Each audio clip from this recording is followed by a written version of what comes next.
Thank you all for coming over here and being with us for a few minutes this morning. I'm Marsha Blackburn. I serve as a member of the Senate Armed Services Committee, and in that position have worked since we started working on the NDAA on getting our troops out from under this COVID-19 mandate. And I am so pleased that the NDAA language reflects what we have sought to do. The members that have joined me here today have all worked on this issue. It's a very important thing to do. In our country, the number of new service members joining the military, raising their hand, and seeking to serve is at a record low. Every single branch this year has struggled to meet their recruiting goals.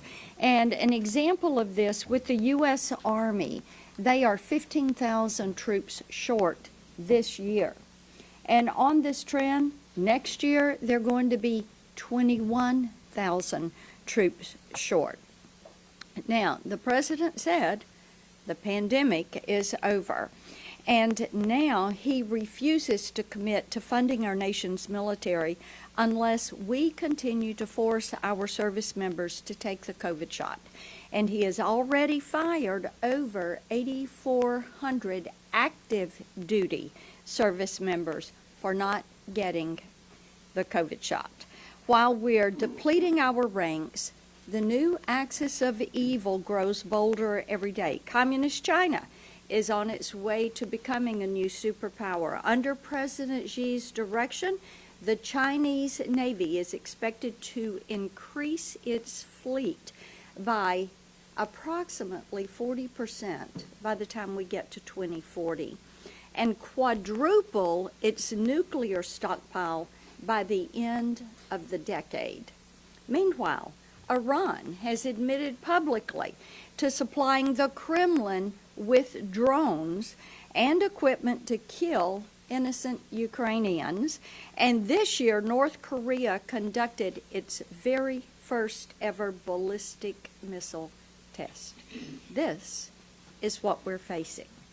And now is the time for President Biden to be laser focused on ensuring the U.S. military remains what we want it to be, the most lethal fighting force on the face of the earth. And instead, he continues to impose a vindictive and unnecessary vaccine mandate on our troops, forcing many of them to the sidelines. At today's White House briefing, I am calling on the White House to publicly announce that President Biden will sign the NDAA into law with the COVID vaccine mandate repealed. They should make it crystal clear to China, Iran, North Korea, Russia, that the United States is serious about our nation's security and our continued freedom, and not focused on some of these woke mandates. While attention will be given in the future to provide back pay and look at benefits for those that were fired by Joe Biden, we've secured a major win for our nation's service members. I do want to thank Senate Republican leadership, including Senator McConnell and Senator Ernst, who serves on Senate Armed Services, and the colleagues that are here with me today. They have done an incredible job of working together to push this across the finish line.